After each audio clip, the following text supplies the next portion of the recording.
Buy just one genuinely nice new thing for your team or for your office, and suddenly everything sitting around that one new item starts to look noticeably shabbier by direct comparison, almost overnight. That's genuinely not your imagination playing simple tricks on you. And it isn't plain materialism either, whatever the first instinct might tell you. It's a genuinely documented psychological pattern with a name, the Diderot Effect, and understanding it will change how you think about every single upgrade decision that crosses your desk as a manager, whether it's a new piece of software, a new hire, or a renovated office. The name comes from the 18th century French philosopher Denis Diderot, who wrote an essay describing exactly this experience happening to him personally. Diderot received a beautiful, expensive new dressing gown as a gift, a genuine, noticeable step up from literally anything he'd previously owned before that day. Almost immediately, his old, perfectly functional writing desk started to look embarrassingly shabby sitting next to it. So he replaced the desk. Then his old chair looked wrong next to the new desk, so he replaced that too. Then, not long after, his old bookshelves suddenly looked completely out of place sitting right next to that new chair. Piece by piece, quietly and gradually over time, Diderot ended up replacing very nearly every single piece of furniture in his entire study, chasing a standard of quality that one single gift had quietly established as the new baseline. And by his own honest account written directly in the essay, he ended up spending considerably more money than the original gown itself was ever genuinely worth, the entire spiral triggered by one single purchase he never actually chose to make for himself in the first place. Modern behavioral economists and consumer researchers studying real household and organizational spending patterns have since confirmed this isn't merely an 18th century quirk unique to one unusually reflective philosopher and his particular taste in furniture. It's a broadly consistent pattern. Acquiring one item that doesn't match your existing possessions creates a felt inconsistency, and people reliably resolve that inconsistency not by returning the new item, but by upgrading everything around it instead, one purchase quietly cascading into several more. Retailers understand this instinctively, even if they've never heard the academic name for it, which is exactly why furniture showrooms display coordinated full room sets rather than single items, and why a new couch purchase so reliably turns into new curtains, a new rug, and eventually new wall art within the following year. This exact same spiral shows up constantly inside ordinary companies too, usually carefully disguised as a perfectly reasonable, individually justified upgrade decision, which is precisely what makes the whole pattern so easy to miss happening in real time, one small step at a time. A team gets one new piece of software with a genuinely sleek, modern interface. Almost immediately, the older tools sitting around it start to look clunky and dated by comparison. Not because those older tools actually got worse or stopped doing their job, but because the new tool quietly reset the visual and functional baseline everything else now gets judged against. Within a single quarter, requests reliably start coming in to replace 3 or 4 other perfectly functional tools that everyone was genuinely satisfied with just 1 month before the new one first arrived. One department gets a genuinely nice office renovation, better lighting, better furniture, a fresher layout. Neighboring departments don't necessarily need a renovation on any objective functional basis. Their space didn't change. But requests for matching upgrades start arriving anyway because the comparison point across the building just moved, and what used to read as a perfectly acceptable workspace now reads as the visibly worse option sitting 1 floor away from the new standard. A single premium hire with an impressive resume and polished presentation style can trigger the exact same cascade, purely through comparison, even though nobody's actual day-to-day output changed the moment that person walked in the door. An existing team that was performing perfectly well a month earlier can suddenly look underqualified in a manager's own eyes, not because their work got worse, but because the manager's internal baseline for what good looks like just quietly shifted upward, and everything gets re-evaluated against that new, more expensive standard. Here's the part that makes this genuinely dangerous for anyone managing a budget. The Diderot Effect doesn't announce itself as a spiral while it's happening. Each individual step feels like an entirely reasonable, independently justified decision in isolation. Approving one nicer tool feels reasonable. Approving the second tool that now looks outdated next to it also feels entirely reasonable, taken on its own. It's only when you zoom out months later and look at the full cumulative spend that the pattern becomes obvious, and by then, 5 or 6 individually approved purchases have quietly become one much larger, unplanned spiral that nobody ever consciously decided to greenlight as a whole. The underlying mechanism driving this whole spiral is genuinely worth understanding carefully, precisely because it's not really about the new item itself at all, and never really was. It's about what economists and psychologists call a shifted reference point, the invisible baseline your brain uses to judge whether something currently looks acceptable or not. That reference point isn't fixed. It moves constantly based on whatever you were most recently exposed to. And a single new, higher quality item is often enough to drag that entire baseline upward, recoloring your judgment of everything sitting near it, even things that were perfectly satisfactory just moments before the new item arrived. The practical danger for any manager sits precisely in that invisible baseline shift, not in any single purchase decision looked at alone.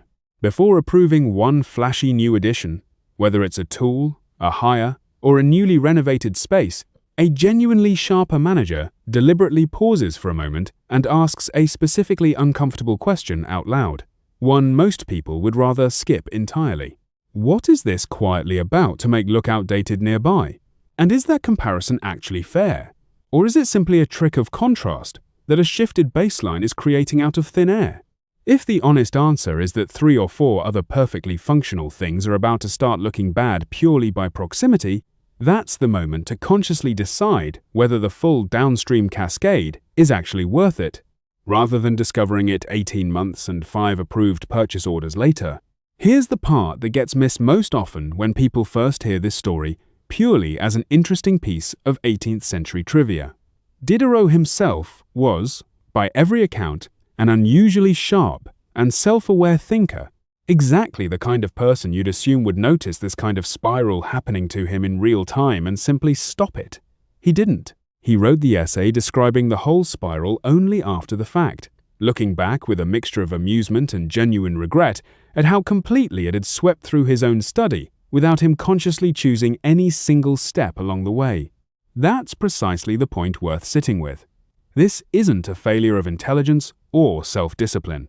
It's a structural feature of how comparison and baseline shifting quietly work on a human mind, and being smart or self-aware in general doesn't automatically make you immune to a mechanism that specifically operates below the level of conscious, deliberate choice.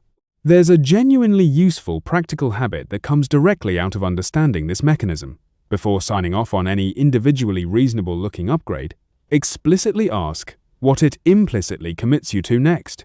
Not just what it costs on its own. A single line item that looks entirely affordable in isolation can be the first domino in a chain of 4 or 5 follow-on requests that, taken together, cost several times the original approval, and none of those follow-on requests will ever be phrased as part of the same original decision. Each one will arrive months apart, individually reasonable, individually easy to approve, and only visible as a single connected spiral if someone was specifically watching for exactly this pattern from the very beginning. This also explains a pattern worth watching for in your own personal judgment as a manager, not just your budget. The same shifted baseline that makes an old desk look shabby next to a new robe can make a genuinely solid existing team member look mediocre purely because you've recently been comparing them to one exceptional new hire.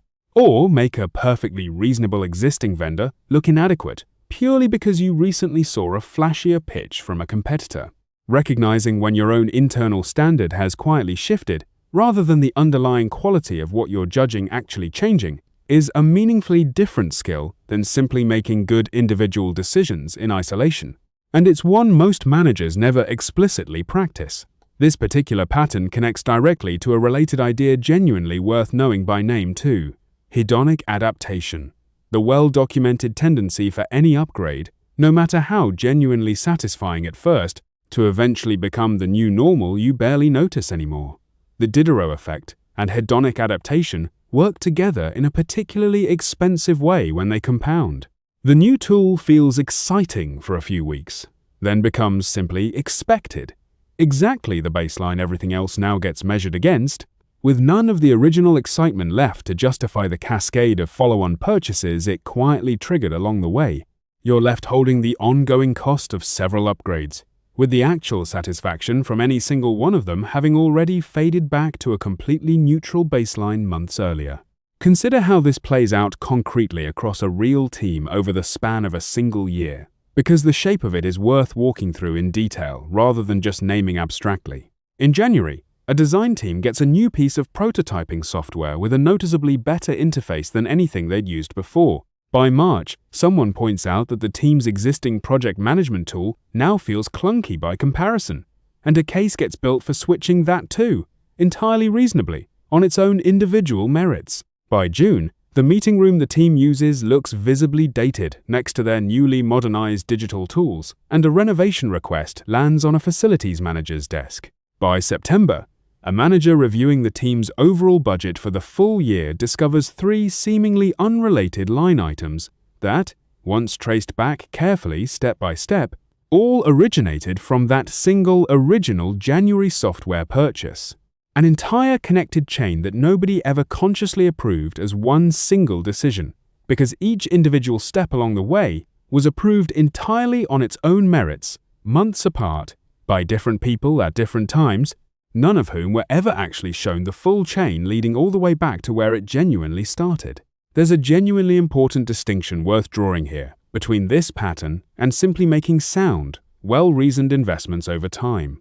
Not every sequence of related upgrades is a Diderot spiral. Sometimes a team genuinely does need several coordinated improvements, and planning them together deliberately, with a full and honest accounting of total cost up front, is simply good, sound management. The distinguishing feature of an actual Diderot spiral isn't that multiple purchases happened. It's that each one was approved in isolation, treated as an unrelated, standalone decision, specifically because nobody paused to notice or name the comparison effect the previous purchase had just quietly created. A deliberate, planned set of coordinated upgrades, evaluated together with full transparency about the total combined cost, is a completely different and often perfectly reasonable thing from an unplanned cascade that only becomes visible in hindsight, purchase order by purchase order, each one looking small and sensible entirely on its own. The single most useful practical defense against this, more useful even than trying to spot the spiral after the fact, is building a specific, deliberate pause directly into your own approval process. Whenever a request lands on your desk framed purely as, "This one thing looks outdated now, we should upgrade it," treat that framing itself as a signal worth investigating rather than simply approving the individual request at face value. Ask explicitly what changed recently that made this suddenly look outdated when it didn't look that way a few months earlier. 9 times out of 10, the honest answer traces directly back to some other recent purchase or hire that quietly shifted the baseline, and naming that chain out loud, in the room, before approving the next link in it, is often enough on its own to stop an unplanned cascade before it grows into 5 or 6 connected approvals nobody ever intended to make as a single coordinated decision. It's worth being specific about what this question sounds like in an actual budget meeting, because the phrasing matters more than most managers assume. Rather than simply asking, "Do we need this?" which invites a defense of the individual item on its own narrow merits, the more useful question is, what changed recently that made this suddenly feel necessary, when it wasn't on anyone's radar 3 months ago? That framing forces the conversation to surface the actual trigger, rather than letting the request be evaluated purely in isolation, disconnected from whatever comparison quietly created the felt need for it in the first place.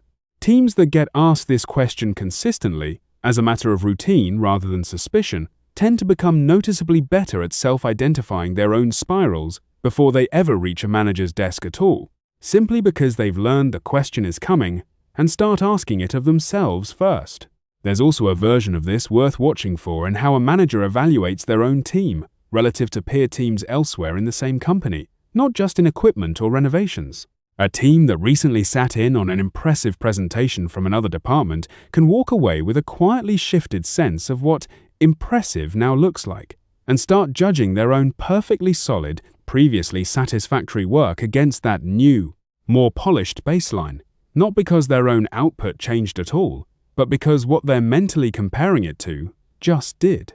This can drive genuinely unnecessary internal anxiety and even unnecessary rework, chasing a polish level that was never actually required for the task at hand, purely because a recent comparison point reset what felt acceptable. So here's the concrete, usable takeaway. Before signing off on the next shiny upgrade, whether it's software, a hire, or a renovation, pause and explicitly name what it's quietly about to make look outdated nearby, and ask whether that comparison is genuinely earned or just a trick of a baseline that one new purchase just moved.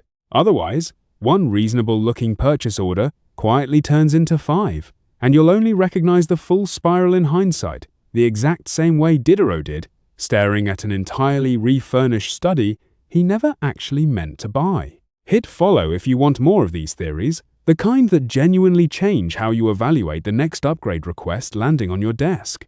Whether it's software, a hire, or a renovation, not merely the trivia version of the story about one 18th century philosopher and his robe,